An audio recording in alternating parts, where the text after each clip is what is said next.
Gujarat board के द्वारा 1 नवंबर 2022 के दिन जो नया पेपर स्टाइल निकाला था, यानी पेपर नमूना के रूप में निकाला था, उस नमूना प्रश्न पत्र को आज हम सोल्व करते हैं।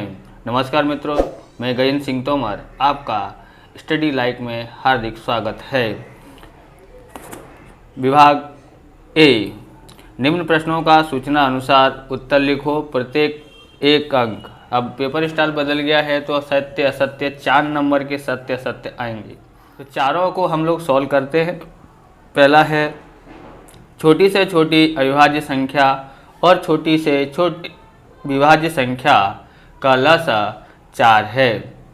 तो आप सबसे पहले समझेंगे कि छोटी से छोटी अविभाज्य संख्या 2 होती है और छोटी से छोटी विभाज्य संख्या 4 होती है। 2 और 4 का लसा 4 ही आता है। यह विधान सत्य है। बराबर, आप लिख लेना, यह विधान क्या है? सत्य है। दूसरा है आवश्यक लगेगा तो हम जो प्रश्न है उसको सॉल्व भी करेंगे। बराबर, आपको बोला 2 और 4 का लसा तो आता ही है। बराबर, 2 और 4 का लसा 4 ही आता है।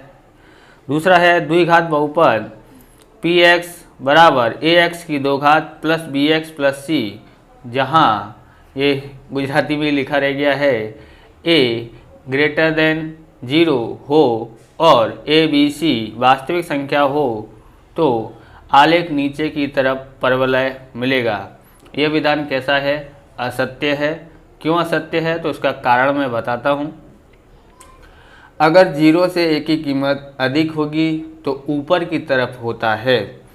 अगर a लेस देन 0 लिखा होता तो नीचे की तरफ होता। बराबर, ये कहाँ पर होता? ऊपर की तरफ होता है। ऊपर की तरफ परवलय मिलेगा इसमें, पर इसमें नीचे की तरफ लिखा है तो इसलिए असत्य हुआ। अब हम आगे देखते हैं। थीटा का प्रत्येक मूल्य के लिए साइन थीटा बराबर कोस थीटा होगा, तो ये विधान असत्य है। कारण क्या है तो समझेंगे यहाँ पर। क्योंकि अगर हम थीटा की कीमत 30 लेते हैं तो क्या आंसर आएगा? इसका आंसर आता है 30 की कीमत होती है 1/2, इसकी 30 की कीमत होगी वर्गमूल में 3/2, तो अलग अलग कीमत आती है, इसलिए ये असत्य होगा। बराबर। अब चौथा देखते हैं। कॉट ए का कोसेंट को संक्षिप्त में कोसेक लिखते हैं। यह विधान सत्य है, यही लिखते हैं। ओके, अब हम देखते हैं आगे। तो यहाँ से देखते हैं, नीचे दिए गए विकल्पों में से सही विकल्प पसंद करके उत्तर लिखो। 5वां है मासा 26। तो यहाँ पर ध्यान रखना है, ये जो विकल्प वाले हैं वो 6 नंबर के ही आने वाले हैं। तो मासा 26 91 बराबर 13 हो तो लसा 26 91 बराबर कितना होगा? इसको सॉल्यूशन करके देखते हैं। चलो 26 के पहले हम लोग गुणनखंड कर लेते हैं। तो 26 के गुणनखंड करते हैं, या फिर आप ऐसे भी कर सकते हो, दोनों 26 और 91 इस रीति से पुरानी पद्धति से भी कर सकते हैं। बराबर, सबसे पहले हम 2 से भाग देते हैं। 2 एकन 2 और 2 तिया 6, इसमें नहीं जाता है, इसको उतार देते हैं। फिर हम लोग देते हैं 7 से जाता है, इसमें 13 में नहीं जाता है, उतार दिया। इसमें जाता है 7 एकन 7 बचा 2 और 7 तिया 21, फिर 13 से भाग दे देते हैं। 13 एकन 13, 13 एकन 13। बराबर, तो ये हमारा 5वां सवाल है। और हम लोग यहाँ पर करते हैं 2 × 7 × 13। बराबर, 13 सत्ते 91 और 91 दूनी 182। तो यहाँ पर आंसर सी आता है। ओके, अब देखते हैं छठा। समीकरण युग्म x + 2y + 5 बराबर 0 और 3x - 6y + 1 बराबर 0 को खाली जगह क्या कहते हैं? ऑप्शन ए अद्वितीय हल, ऑप्शन बी समान 2 हल, ऑप्शन सी अनेक हल, ऑप्शन डी कोई हल नहीं। तो सबसे पहले हम लोग इसको लिखते हैं। यहाँ पर छठा सवाल है x + 2y + 5 बराबर 0 और 3x - 6y + 1 बराबर 0। अब यहाँ पर ध्यान से समझना है, यहाँ होता है a1, b1, c1। बराबर, अब यहाँ पर देखेंगे तो यहाँ पर कोई नहीं है, तो 1 B1 कितना है तो 2, ओके, और C1 कितना है तो 5 है। यहाँ पर देखते हैं तो A1 है, A2 है 3, ओके, B2 है -6 और C2 है प्लस का 1। A1 बट्टे में A2 कितना होता है 1, इधर से कितना A2 कितना है 3। B1 बट्टे में B2 बराबर कितना है 2, यहाँ कितना है -6, 2 एकन 2, 2 तिया 6, माइनस का हो जाता है।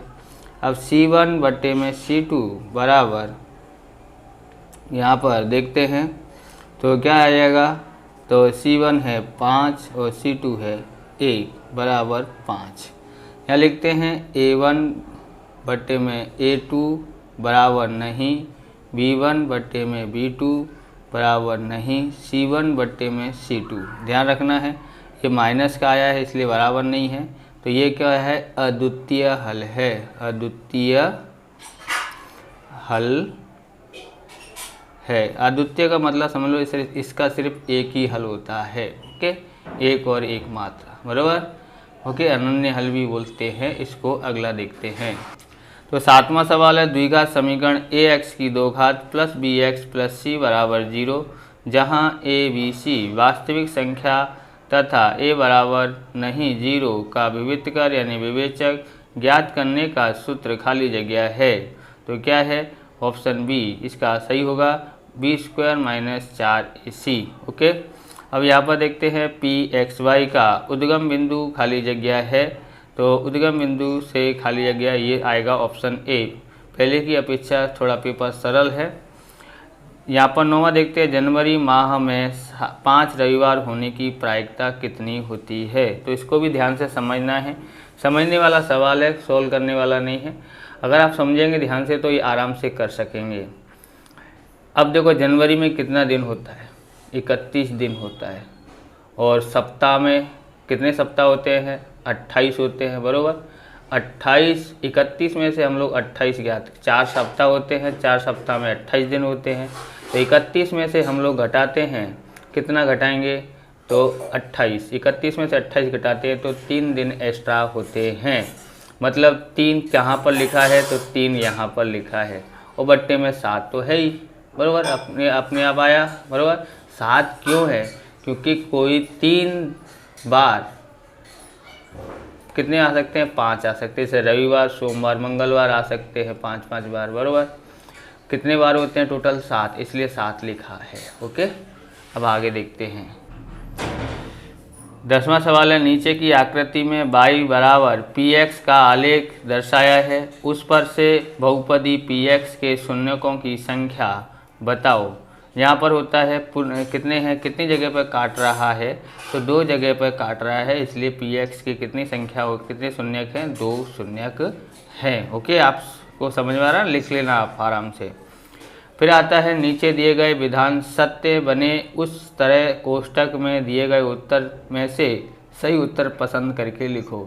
तो ये आपके लिए सबसे अच्छा दिया है, बोर्ड ने बदल कर दिया है, बहुत अच्छा दिया है, बराबर।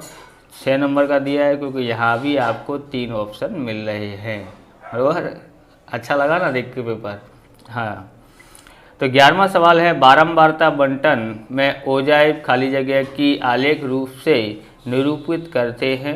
तो ये है माध्यक आएगा, माध्यक को आलेखी रूप से हम लोग निरूपित करते हैं। 12वां है किसी प्रयोग की सभी प्रारंभिक घटनाओं की प्रायिकताओं का योग खाली जगह है। तो प्रायिकताओं का योग कितना है तो हम यहाँ पर देखते हैं 1, 0 या 2, तो सबका योग कितना होता है प्रायिकता की तो 1 होता है, बराबर। ध्यान रखना कितना आया है यहाँ पर 1। 13वां सवाल है वृत्त के समतल में आई रेखा वृत्त को एक ही बिंदु में प्रतिच्छेदित करे तो उस रेखा को खाली जगह कहते हैं। तो उसको अविलंब कहते हैं, क्या कहेंगे अविलंब। 14 है आकृति में ओ केंद्रित वृत्त के बाहर का बिंदु P में से वृत्त पर खींचे गए स्पर्शकों PA और PB दर्शाए हैं। यदि कोण APB तो APB यानी ये वाला कोण, बीच वाली लाइन एक्स्ट्रा खींच गई है, वैसे आकृति में दिया हुआ नहीं है, ध्यान रखना है, बराबर। हिंदी अनुवाद करते समय जल्दी जल्दी हो गया था। तो ये 60 है, तो AOB ज्ञात कीजिए। तो ध्यान रखना है, अगर यहाँ 60 है तो इसके सामने वाला कोण कितने का होगा। तो आपको कुछ करना नहीं है, डबल नहीं करना है। आपको क्या करना है, डबल भी कर सकते हो, लेकिन यहाँ एक नियम है, 180 में से ये घटा दो 60। 180 टोटल आमने सामने का जो कोण का टोटल होता है ना, वो 180 होता है। तो 180 में से एक कोण का माप दिया है तो दूसरे का तो ज्ञात कर सकते हैं। तो 180 में से 60 घटा देते हैं तो कितना आता है, 120। तो इसमें 120 आता है। अगला देखते हैं 15वां, लघु त्रिज्यखंड का क्षेत्रफल बराबर खाली जगह। तो इसका सूत्र आता है, लघु त्रिज्यखंड का क्षेत्रफल का सूत्र आता है πr² थीटा बट्टे में 360। इससे आपको ये समझ में आता है कि अगर ये लेके आने हैं नंबर, तो सूत्र और थोड़ा बहुत किताब के बारे में, थोड़ा पाठ के बारे में थोड़ा पढ़ना जरूरी है, तो जल्दी सरलता से आ जाएगा आपको। 16वां देखते हैं, यदि वृत्त की परिधि और क्षेत्रफल समान संख्या हो तो वृत्त की त्रिज्या खाली जगह कितनी होगी, 2 पाई या 4। तो इसको सॉल्यूशन करके करते हैं। तो यहाँ पर देखें, वृत्त की परिधि बराबर वृत्त का क्षेत्रफल।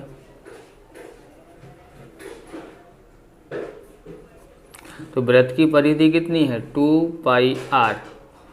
इसका क्या होता है, πr²। बराबर। हम लोग के हमारे पास r जो है हम लोग 1 मान लेते हैं, अगर नहीं भी मानते तो भी क्या है, बराबर। अब हम यहाँ पर देखते हैं, हम लोग क्या करते हैं, 2 पाई यहाँ लिखा है, ये पाई को यहाँ ले आते हैं, r की 2 घात यहाँ है, ये r इधर आ जाता है। ओके, पाई से पाई कट गया, यहाँ रह गया 2। r की एक घात से एक घात काट देते हैं तो एक घात रह जाता है, यानी r बराबर 2 आता है। इसका आंसर कितना आया है, 2 आया है। बराबर, कितना आंसर आया है, 2 आंसर आया है।